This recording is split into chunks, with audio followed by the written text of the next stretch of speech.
remaja mengendarai sepeda motor terekam kamera pengawas membusur bahkan mengenai remaja lainnya usai menggelar salat subuh di Kecamatan Manggala, Kota Makassar.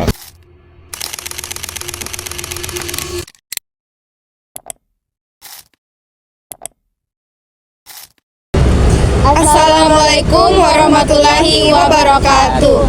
Kami dari kelompok 5, kami akan membahas materi kedudukan Pancasila sebagai ideologi negara Republik Indonesia dengan menyoroti salah satu kasus yang sempat menggemarkan masyarakat, kasus pembusuran yang terjadi di Makassar. Kasus ini bukan hanya persoalan kriminal semata, tapi juga menjadi cerminan sejauh mana nilai-nilai Pancasila sudah benar-benar kita hayati dan terapkan dalam kehidupan sehari-hari. Baik, perkenalkan nama saya Hizkia Kurnia Selamba dengan NIM 461251123. Saya Meutia Azahra dengan NIM 46125034. Perkenalkan, nama saya Andi Nur Aziza dengan NIM 461250077. Saya Multazam Nur Hadijah dengan NIM 46125081. Pancasila merupakan dasar negara dan ideologi bangsa Indonesia. Sebagai ideologi, Pancasila menjadi pedoman dalam berpikir, bersikap, dan bertindak bagi seluruh warga negara. Kelima sila Pancasila, dari ketuhanan hingga keadilan sosial, mengandung nilai-nilai yang menuntun kita untuk hidup damai, menghargai sesama, dan menjunjung tinggi kemanusiaan.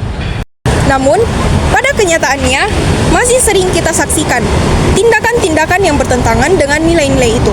Salah satunya adalah kasus pembusuran yang terjadi di Kota Makassar, di mana sekelompok remaja terlibat dalam aksi kekerasan dengan menggunakan busur panah yang melukai warga. Peristiwa ini mengguncang rasa aman masyarakat, sekaligus menjadi tanda bahwa sebagian dari kita mulai melupakan makna kemanusiaan dan moral yang diajarkan Pancasila. Sila kedua yang berbunyi kemanusiaan yang adil dan beradab jelas dilanggar karena tindakan kekerasan menunjukkan hilangnya rasa empati dan kemanusiaan. Dan sila ketiga yang berbunyi persatuan Indonesia juga dicederai sebab perbuatan itu menimbulkan ketakutan dan perpecahan di masyarakat.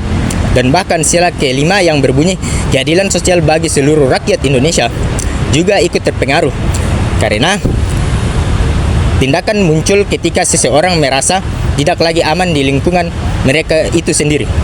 Dalam kasus ini, kita dapat belajar bahwa menjaga nilai-nilai Pancasila tidak hanya tanggung jawab pemerintah, tetapi juga tanggung jawab kita bersama sebagai generasi muda.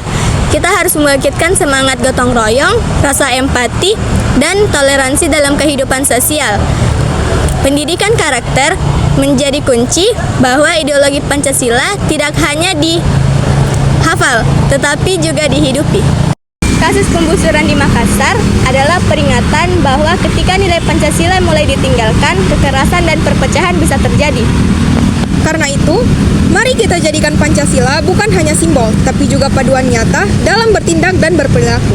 Dengan begitu, Indonesia akan tetap berdiri kokoh, adil, beradab, dan bersatu. Sekian video dari kami. Mohon maaf bila ada tutur kata yang tidak berkenan. Assalamualaikum warahmatullahi wabarakatuh.